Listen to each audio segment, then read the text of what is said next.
Well, everybody, we are back again to talk about some more movies, and we've got a new Scream film coming out. When does it come out, Kim? Is it like March something? It's soon, like a week or two. I think the release date is technically next Friday, but like there are showings next Thursday. I'm gonna go see it next Thursday.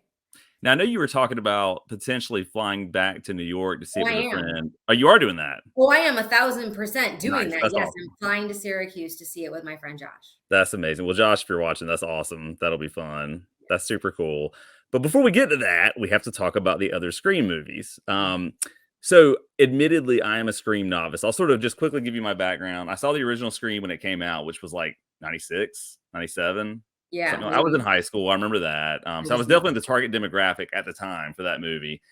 Definitely liked it and have rewatched it twice since then. Once this past week, and then Only once, twice? only twice. Yeah. Um, I saw the second movie when it came out, I believe, but I don't think I had ever seen the third one until this past year because we were talking about it. I watched it Yeah. maybe about a year ago, and then recently this week to kind of get ready for this. So today we're going to talk about Screams 1, 2, and 3, and then the next time we'll talk about Scream 4 and then Scream. Is it Scream 5 or just Scream? I don't know because isn't this next one technically Scream 6? It So is. did we skip 5? That's what I don't know. But we'll This call it kills Scream me, and 5. actually, I hated that they did this with Halloween 2018. Like, call it something else. Like, call it I Halloween know. Michael. Just call it Michael Myers. Call it Michael. Like, that would Yeah. have been a Well, not cool. Michael, because that's a whole other movie with John Travolta, Oh, but, that's right. like I forgot about that. Just call it Michael Myers. That one's Yes, better. That's yes, good, right? Correct. Eminem. Would they think it's about the comedian if they called it that or not? I don't I mean, know. that would be amazing, but That would be amazing. So because Kim is an expert on this, so how many times have you seen these movies, Kim? I mean, just roundabout, like, you know, I probably watch these movies once a year. okay, so it's an For the annual last, thing. like, 15, 20 years, I've probably Okay. watched them once a year. Would you say that Scream is your favorite horror movie of all time? It's it's really hard with Nightmare on Elm Street, but for me, they're so different, and The Faculty, even though The Faculty was written by the same I love The person. Faculty. They're both Kevin Williamson, and he's like my screenwriting idol. But I would probably have to say that it is because I can quote the whole movie. Like I had Scream on while I was like grading one day, and I'm just sitting here grading, saying the lines as they're saying them. Like Just I quoting it. Yeah. know that movie. I actually whoops, that's a printer. Have the screenplay. Oh, nice. That's amazing. I kind of forgot about that. Yeah, so I have the screenplay. That's really cool. Yeah. Yeah, that's. I mean, you can if you can quote it, then that to me suggests that you're qualified to be a super fan and an expert. Yes. I think the only movie I can quote, well, I can quote Jurassic Park from start to finish for the most part. I've seen that movie a lot of times, and Yes. maybe Indiana Jones and the Last Crusade. I could quote that one a lot too, probably. Yeah. So because of that, Kim has graciously agreed to kind of lead this discussion 5 a little minutes bit. ago, I Yeah, agreed. 5 minutes ago, I sort of sprung that like, "Hey, you want to do this?" And she was like, "Okay, Chris, that's great." Yeah, yeah. So it was 96, 97. I think 96. Is that right? Did it came I out? don't even know what year because I was Oh not my old enough gosh, to this is see already this movie disappointing, when it Kim. came I out. really I figured you would just have this like teed up, you It says know. copyright 1997, but that's probably that could have been when this was published and not when the actual movie came out.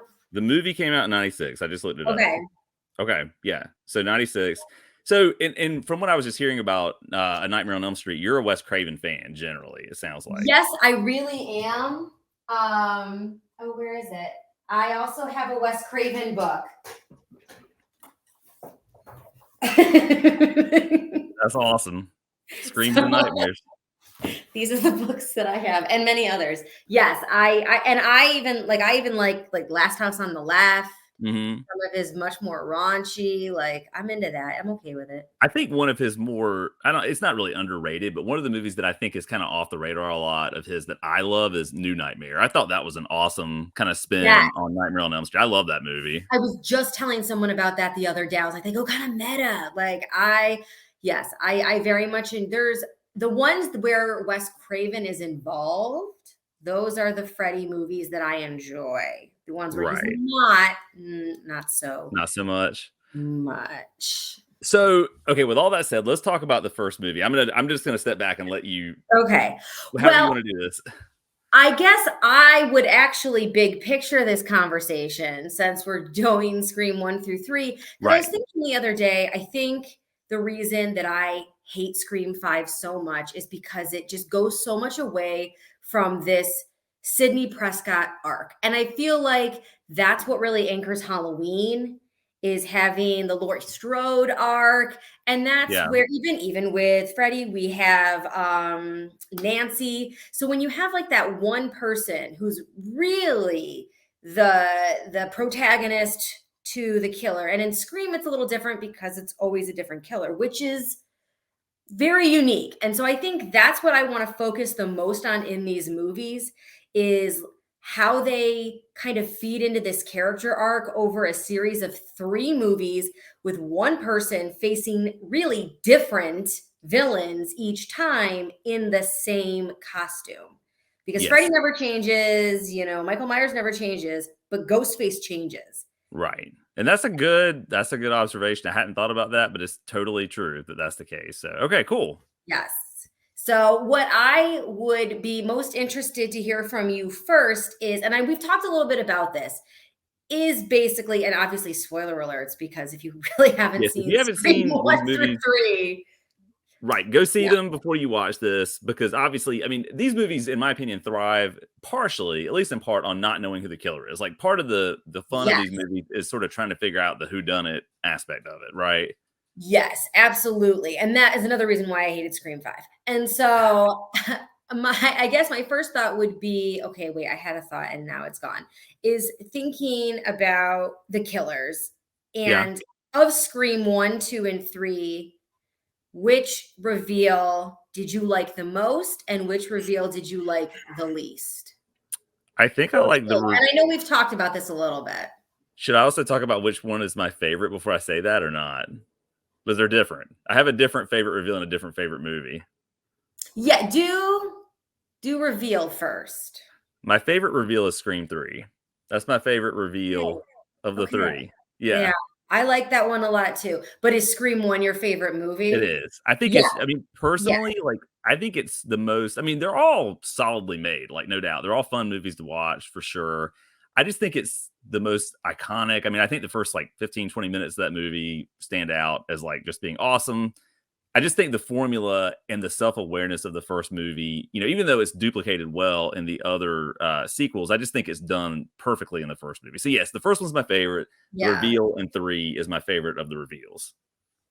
Yes, and I think I can definitely agree with you. I do think it's hard when you have the first movie and those reveals. Although I could see why the reveal in 3 is better because the reveal in 1 is almost like, "Oh, well, yeah, we always said it was the boyfriend, and then it was." Okay, and I would argue in Scream 3, I never saw that coming.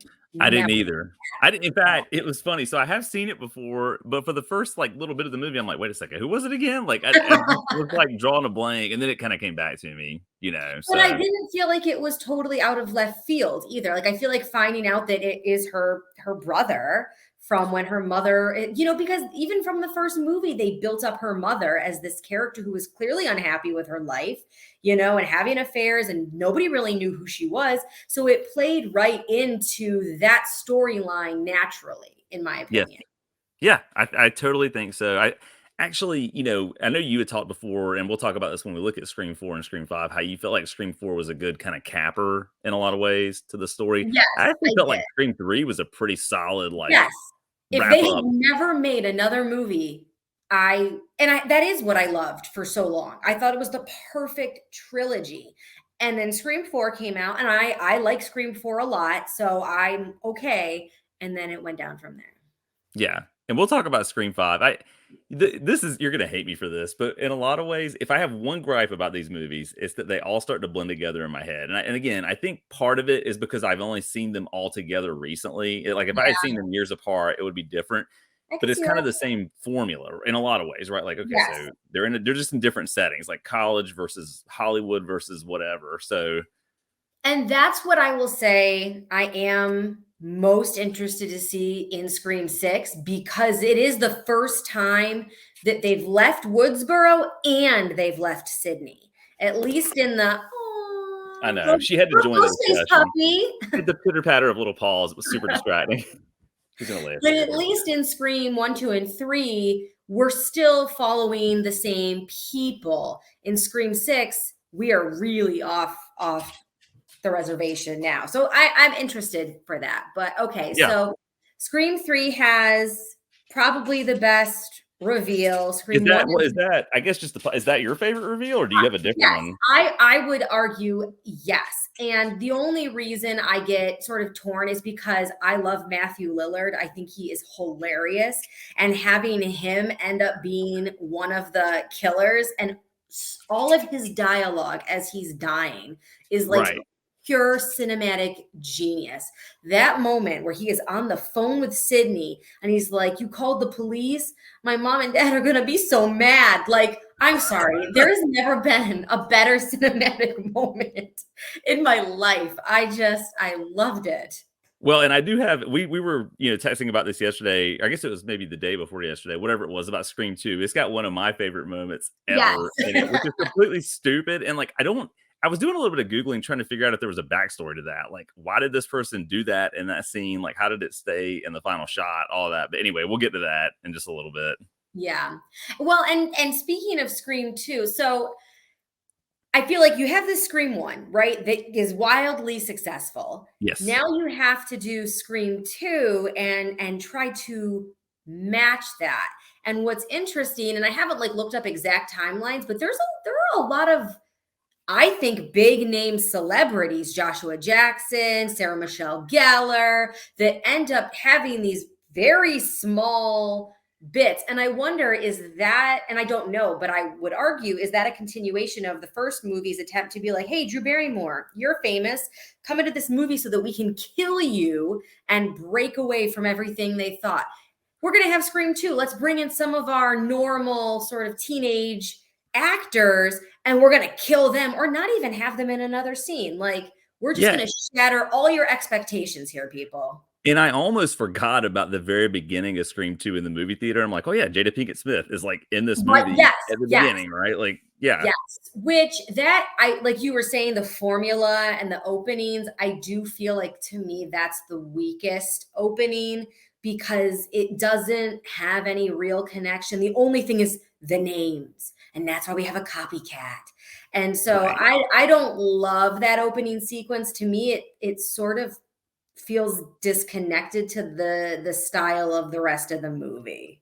Yeah, I mean, and again, I guess New Nightmare had come out before this, like years before this, actually, now that I'm thinking about it. But it's just that Wes Craven has this thing about meta-ness. It seems like he really Yes, kind of enjoys that as like a theme, you know. yes, I mean, I do kind of like the comedy that's embedded in that with like the name of the movie being Stab, which I mean, like that would yes. totally be a movie, I'm sure, that Well, could I get don't have made. any issue with them making a movie. It's just the deaths in that opening. I'm like, You didn't I like don't the knife through the bathroom stall, like through the I sink do like that. I just felt like tonality, it didn't vibe with the rest yeah.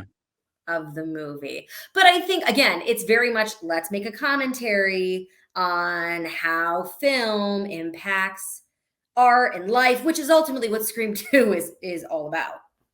Yeah, it's funny. All of these movies to me have at least the first 3 have kind of this it's almost like a homegrown quality. They feel I don't know, they don't feel like cinematic horror movies in a lot of ways, not in a bad way. They just feel Yeah, I don't know no, what I it is. They're kind of agree. more grounded a little bit. I don't know. It's just kinda how Wes Because I Craven think they directs, have I think, strong too, but characters.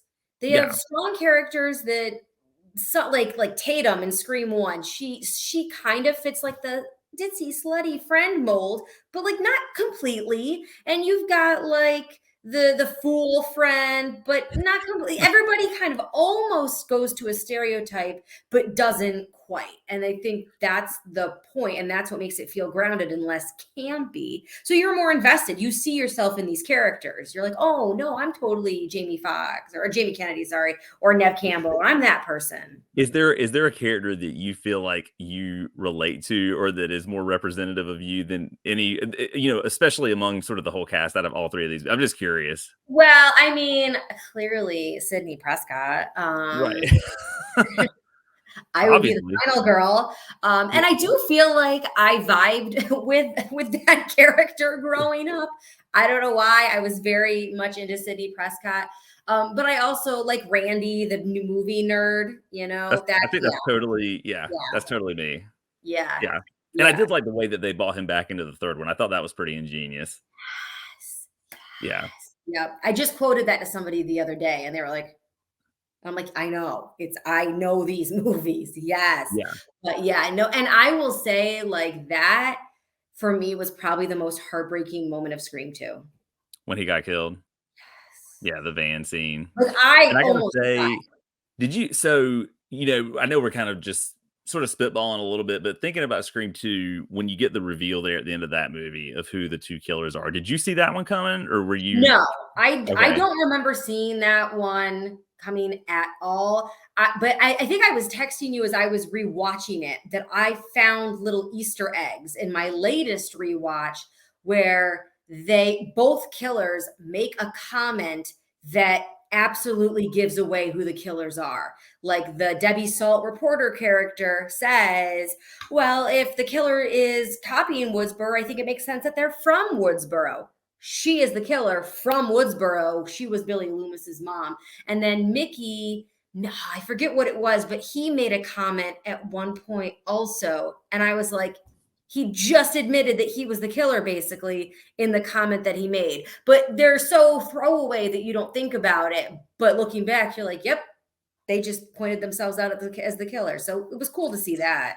Yeah, and and I mentioned before, I think that actually, so the first one is still my favorite, but I like that the third one gave the killers from the first one a more clear motive, because it kind of loops back around a little bit. Because at the end of the first one, Yes. they kind of go into the motive a little bit, but it was a little shaky to me. It was just like, I mean, I don't know. Well, and it reminds me of Scream 2. I think Scream 2 with the killers especially follows that formula, which is maybe why the Scream 3 reveal is a little more powerful because it is not part of the formula at all, which is what Jamie Kennedy tells us in his video that like anything can happen in a trilogy. But in the first one, you have Billy Loomis who is mad at her mom basically for ruining his family, but then Matthew Lillard's character is just there because He's peer just pressure. crazy. Like, Because yeah, crazy. Because peer yeah, pressure. Nothing really. And then it's kind of the same thing in Scream 2. His mom is the killer because she's mad about what happened. And now Mickey's just kind of this crazy film student that went along with her. So right. That she found on like an online forum or something. Isn't that what she yeah, says? Like, they met online and she's funding his film school. But there's always the person who's like really the ringleader. And then which is why and it's interesting because in the first and the second one you have two, which I think was like pretty groundbreaking in Scream when there were two killers. I don't right. think that had been done before.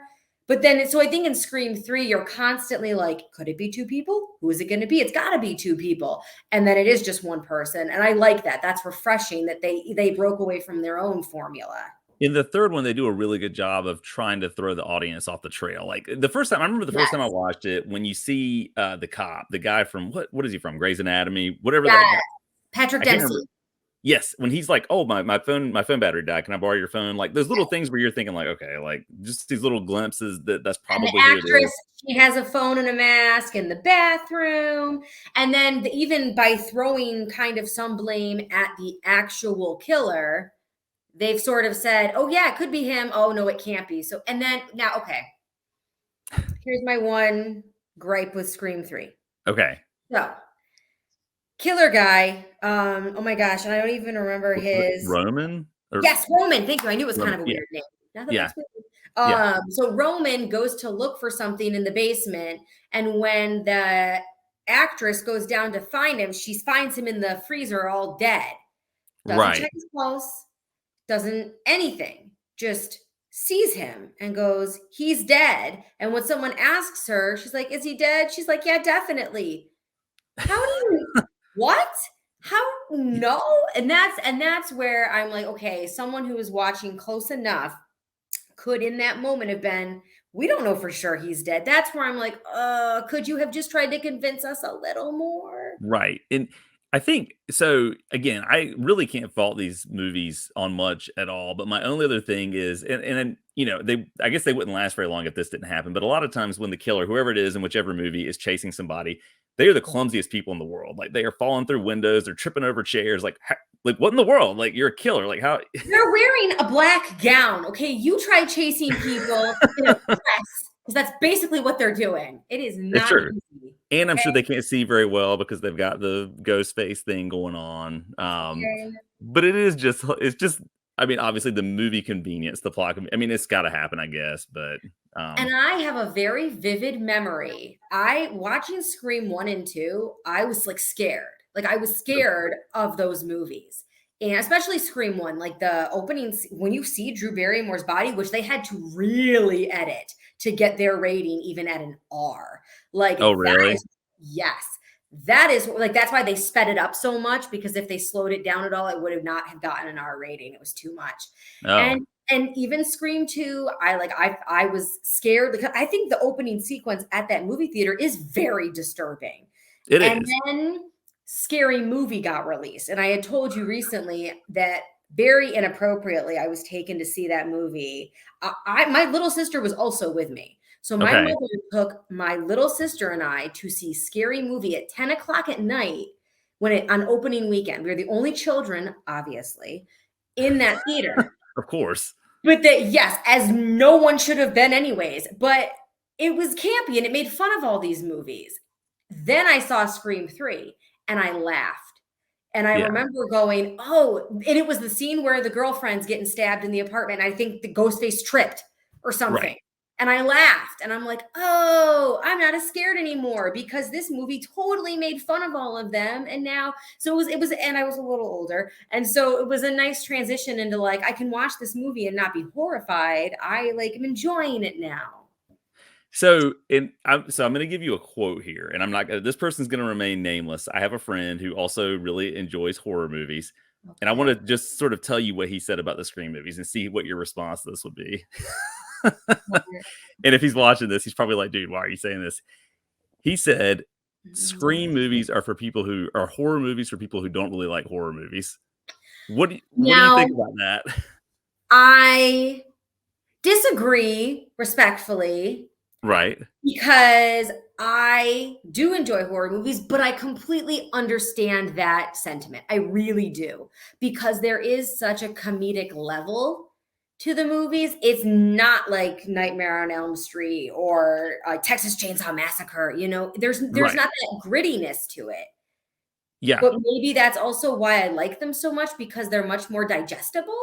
I agree, and I mean, I think the thing that I appreciate the most about them, again, is sort of the self-awareness. Like, again, in the Yeah. first movie where they have the film Halloween playing on the TV and the scenes are playing out, and like that's I love Run, that. Like, Jamie. Look behind you, Jamie. His yeah, name is Jamie. Oh my gosh. Okay. I mean, to me, the first movie especially is just a really smart examination of horror films in general. Yes. You know, it's just I just think it's Yeah. really well made, and yeah, I love that piece of it for sure. Yes. How do you feel about the Gail and Dewey relationship? It's completely unbelievable to me, but I It mean, is? To me, it is, but, like, Okay. I mean, I guess it's okay. I mean, I guess it makes Gail a more redeemable character Yeah. in some I Mhm. mean, because otherwise she's just cutthroat, And reporter I do person. think in the first movie, she's cutthroat and then yes, like very redeemable once they kind of start walking down the street together and you're like, "Oh, she actually does kind of like him." Like it's this cute. And then I do think their relationship gets a little ridiculous in the other movies. Yeah, That's and I like, mean, really? and this, I guess, to kind of reverse that question a little bit, how did you feel about them getting engaged at the end of Scream 3? Like, were you good with that, or was that like And I'm sure we'll talk about this when we get to Scream 4 and ultimately Scream 5. Their relationship never lasts. Right. It was cute. Like I don't know that they needed to get engaged. That felt like fast. Yeah. Like, oh, that's where you're already at. I think they could have just been together. And there's the implication that Sydney is now maybe sort of with the detective guy. Like now Right. he's there to watch the movie too. So maybe they're together now, which I do like. And I would have liked to see more about that. But And that, it makes me think again of how, and I have to rewatch 4 because I have seen it. I just can't remember exactly how it ends, but just how it's a good ending to the trilogy with like the door being left open, like yes. just the symbolism. It actually, I mean, in I don't know, Halloween Ends could have borrowed that, but it's kind of like how Laurie Strode at the end of Halloween Ends, Yeah. just sort of like, okay, like things are Yeah. settled. Let's go see the cherry blossoms. Let's go do it. Let's go see those plants you want to go see. Despite the fact that Michael Myers' mask is just left on her table. But I guess that just means that she's not scared anymore because there's no creepy music like at the end of the first Halloween when Yeah. it's doing the parallel shots kind of Yes. thing. Yes, it is. It is absolutely. There's a finality to it, which is why it could have Yeah. worked. They decided to pick it back up. That's their own thing. So I did have another question for you, but I'm actually going to save it for when we do the reviews of Scream 4 and 5 because Okay. it's about Scream 6. And I'll Okay. just kind of leave it at that. We'll come back to that. Okay. Yeah. Okay. I know that's Sounds totally good. vague, but I'll If you could pick a favorite kill from the first 3 oh, man. movies, which is it's a lot. It's a Yeah. lot. And even if there's a least favorite too. That is really tough. A And it might favorite be kill. favorite because it's like a plot-wise good kill, and it could be favorite because it was just like visually a good kill. It's okay if you have to separate out your favorites. Oh my gosh.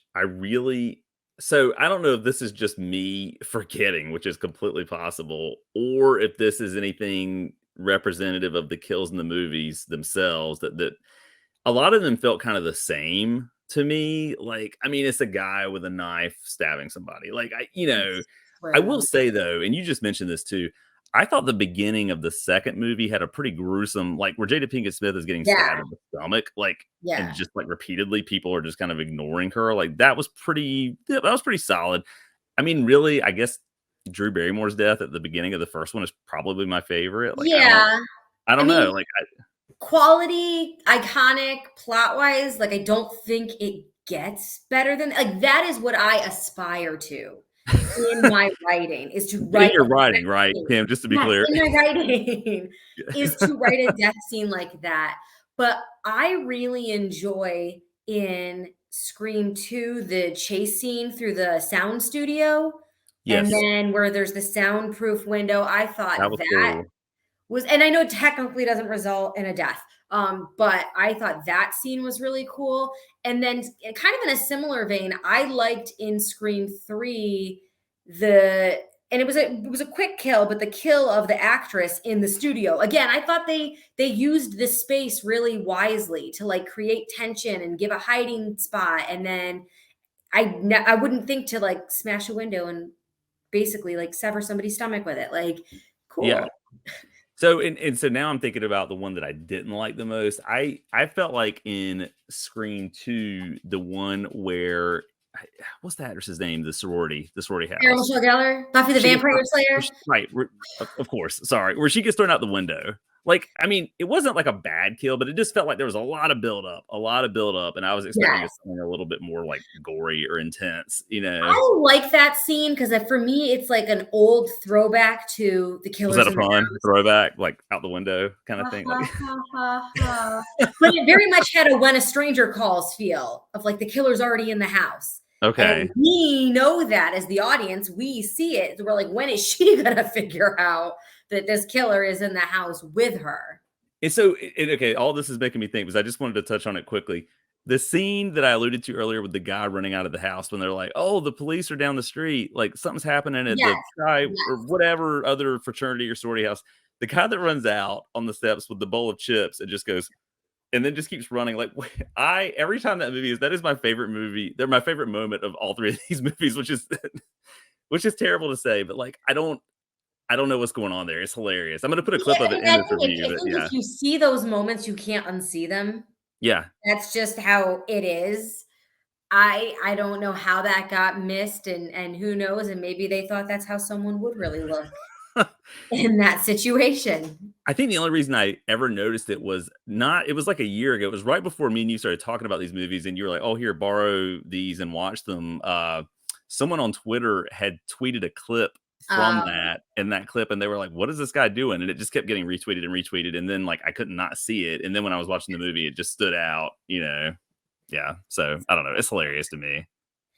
I will say in Scream 3, when they're at the mansion for the final showdown, I felt like the death of like 3 people in 10 minutes, it felt really fast, and that's where I felt like it was losing some of the Scream quality, where these like the deaths, they lead up to them, like Tatum's death even in Scream 1 in the garage, like there is tension, there is buildup. You don't know what's going to happen. Maybe they'll get away, but once they're in the house, he's basically just butchering these people, and you're Right. like, oh, Okay. okay, Yeah.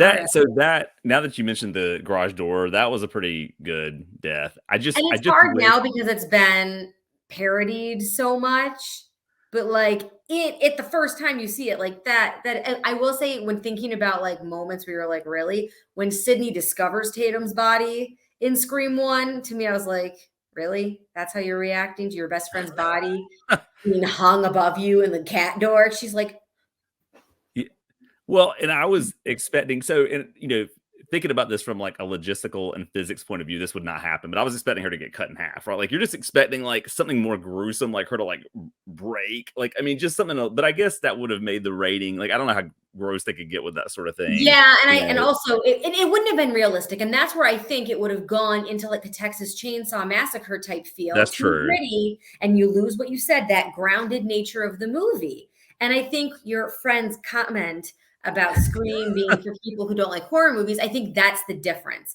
People You're who like probably right. movies Yeah. that are like extreme and bloody and quite honestly like ridiculous, like a Cocaine Bear type situation, Yes. then yes, you're Awesome probably movie. not gonna like Scream, but people who can handle a little bit of gore at times, I think you'll be invested in what's happening. Right. Yeah, And I agree. So, yeah, I'm trying to think if there's anything else about any of these all 3 of these first movies that I wanted to touch on. I think that's it. Again, I even though, there are some things you can nitpick, like, I think they're all well made. I enjoy watching them. Like, to me at this point, I haven't seen them nearly as many times as you, but, like, it's the kind of thing I would have on in the background while I'm, like, cleaning the house maybe yes. or whatever, like, Yeah, I mean, that I kind of have them thing. on in the background all the time. Like that's how I probably watch them more than once a year. One thing I'll always wonder is in Scream 1, there is a clip of Cotton Weary in a news clip, because he's the guy originally suspected of killing her mom. And it's Right. Lee Schreiber. He's a I don't know what his popularity was during Scream 1. He is a very well-known actor. So Mhm. Scream 1, you get just a clip of him, and that's where I'm like, did you know where this was gonna go? Did you have any idea or conception of what this was gonna be? Because then he's very much a part of Scream 2, and then he gets killed at the beginning of Scream 3. He's in all 3 technically, and I Yeah. always wondered, like, anytime they have a very famous actor who plays a very tiny role that ultimately has to become more, I'm like, did you know when you cast them, just in case this becomes a thing, we want someone that can handle it, or were you just very lucky that you got him and he's awesome?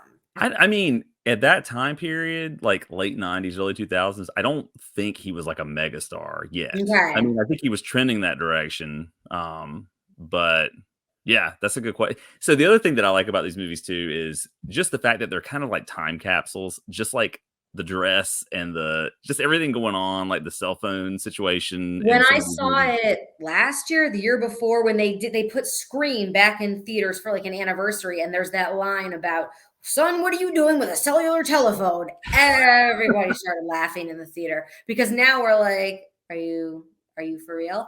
And when that movie came out, I was working on a screenplay called Restraining Order.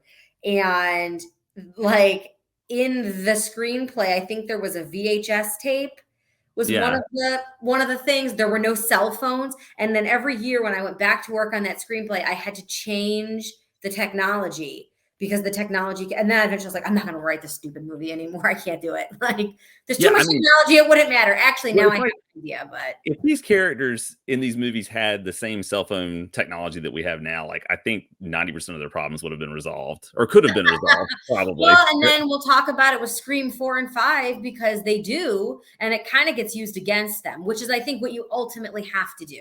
If you're going to Yeah, have technology, it has to become part of the weapon, because otherwise, you like everything else will work out. Like, let's just call 911, and you have to live in a remote area. You have to live in right. a remote Of area course. in a giant house with no one around you. And I mean, I will say it is still a thing that you sometimes are in places where you've got no signal. Like that still is a reality, right? Yeah, So like they Central can Piedmont on Marrankis. you've got no signal there. It's I've had never no, working. well, there better not be a ghost face on campus because I I will mean, not be able to get a hold of anybody. even here, I'm at my house in a relatively like metropolitan area, and my Yeah, signal's not great. Like it's but yeah, anyway, that's neither here nor there. yeah. So I guess are we doing the next two next? Is that the next review we've got teed up? I think I would Yep, assume so. I would assume so too. So let me just really quickly double check the release date of Scream 6 because obviously we would want to get those done Yeah. prior to that release. So that is coming out, and that one's 2 hours and 3 minutes. The other ones, I guess they are closer to 2 hours long. And I'll be interested to see as we talk about 4 and 5 and ultimately 6. Like, I feel like my big issue with some of, like, with Scream 5 and some of these other movies, I don't care about the characters as much. Do you feel like in Scream 1, 2, and 3 that you felt invested in the majority of the character? I mean, I know it's hard, like, because you're watching them now. I think you have to watch them when they first came out. I think no. And I mean, yeah, I'm sure that probably plays into it, right? Like not having seen them or really paid close attention to them when they first came out. I remember seeing the first one, but the other two not as much. But I think they're just so like in a lot of ways stereotypical dumb teenagers that it's hard for me to like care. I mean, like Sydney's a great character. I like Sydney Yeah. for sure. And Dewey, is overall pretty good, but just generally speaking, I'm like their fodder. Like I'm just watching it, like just waiting for, I'm not invested in them. I'll say this in the same way that I would be like Laurie Strode. Like there's something about that Yes. character that, I guess it's like, are there characters that you're like, I hope you make it. Like, I will you? um, You know what I mean? I care enough about you and you have enough depth that I'm wondering, are you gonna survive? I would say the one character for me would probably be Randy, mostly. Yeah. Yeah. I mean, and again, these are not badly written characters or anything, but for some reason, I wasn't as invested in them as I would be in other characters in other horror movies. Like, I can think of even recent horror movies I've seen where I was just a little bit more invested in some of the characters, but that's, not a knock on Wes I Craven or do anything think like that. But Randy surviving the first one was a shock. Like, you know what I mean? You don't normally have that. And so I get why he had to go in the second. Like, there's yeah, realistically, Randy should not have been surviving these murders. Like, sorry, yeah. buddy. And so I get it. And that's why I wonder if they do the Dewey and Gail relationship thing to keep us invested in them a little bit more. Yeah, and I mean, I think part of what makes Scream good, just like we were talking about earlier, is that the characters are in at least some degree caricatures of real people. I mean, that's kind of what they are supposed to be, right? Like, I mean, so they're I don't know. I mean, and the writing is not bad or anything. I just never was like, oh my gosh, I really hope. Like, honestly, like if Sydney had gotten killed in the second or third one, I'd have been like, oh, okay. Like, I wouldn't have. I don't know. Like, I know that's terrible, but I would have just been like, eh. But again, that's probably because I also was not. It'd be like Laurie Strode dying after being invested in Halloween for X number of years. Like that would have Yeah. been because that did happen in one of the movies and it was awful. Like, and partially because it was Yes. so stupid. Like, Yeah, no, I know exactly what you're talking about, yeah, and that doesn't count. I understand why no, we don't count Halloween Resurrection. That movie was yeah. ridiculous. Yes, yes, and I mean, all the writers don't. I mean, that's why they basically rewrote the history of everything at this Yeah, point. So yeah. which I Um. So understand. what? So is Sydney your favorite character? That's pretty much what Yeah, you I said. mean, absolutely, she is, and I even like what they did with her later on. I'm sure we'll talk about that, but I think that she goes through like very similar to the other Finer Girls, which is why you should really at some point read this Oh, you because told me about that. That's yeah, right. Yeah, I need to borrow because that. it is a based, I don't want to say it's a parody, but it references all these final girls without actually using their names for copyright issues, but you know who is who. And Yeah, so I think Sydney falls into that final girl category, and in a way that, like, I don't know, people might like better. Like, Laurie Strode very much was the nerdy, virginal final girl. And Sydney Prescott's a little cooler than that. Like, right. she's a Yeah, 90s final girl, okay? She can have sex and still survive. right. So I appreciate that about her journey. Yes. So I need to. Yeah, is it like a? Is it a novel or like a collection of short stories or like what is it? It's a book. But I mean, It's like, what kind of book, Kim? a novel. It's a novel, Okay, and it's a novel. he also has the Southern Book Club's Guide to Slaying Vampires, and Nice. he also has My Best Friend's Exorcism. Just finished reading The that. cover of that's awesome. I like the VHS. Yes, Yeah, and then his newest one is How to Sell a Haunted House. I haven't read that one yet. nice. So if you need some Um, spring break reading, yeah, that's totally. Yeah, I would actually that Final Girl support group. I would totally read that starting out. I didn't love it, but you should read it. I For love the me, concept of it. I'll say that. yes, I love the concept of it. I just don't like where it ends up, but Yeah. it's not a bad book by any means. So read those Um, books also. So, and just so you know, I looked on IMDb. So this new movie comes out March 10th. So let's see, today's the first. So I would say, I'm looking at my calendar. I don't know. What do you think? Maybe this weekend we'll chat at some point about. We can sure try. I know that's Yeah, kind of yeah. we'll find some time. We will. Jonah's done with basketball now, so I'm like, we finally have like Saturday back, kind of, until he starts in a couple of weeks with another season of this. Yeah, that's what they do. Yeah, But yeah, no, this yeah, Saturday or this weekend should be good. Maybe even Monday, possibly. So yeah. Cool. yeah, we'll be. Okay. Well, this was a scream, Kim. You know, Aha, aha, aha, I couldn't help it. aha. Any parting words of wisdom about Scream or anything else? I do think it's very interesting our different perceptions of the films. I am very endeared to them and I love them and I will love them forever because I grew up on them. Right. And I think it's interesting your perception when you like them, they're good, but you just didn't have that same sort of experience. Yeah, I mean, I think with it's I'm sure partly like nostalgia plays into that kind of thing a little bit. At least for me, like when I think about movies that I grew up with, like I like them a lot because I grew up with them. Like, I mean, and Yes, that's just exactly. partially part of it. But I mean, they are legitimately good movies for Yeah. sure. So I think that's why I love them so much. So Um, it's interesting.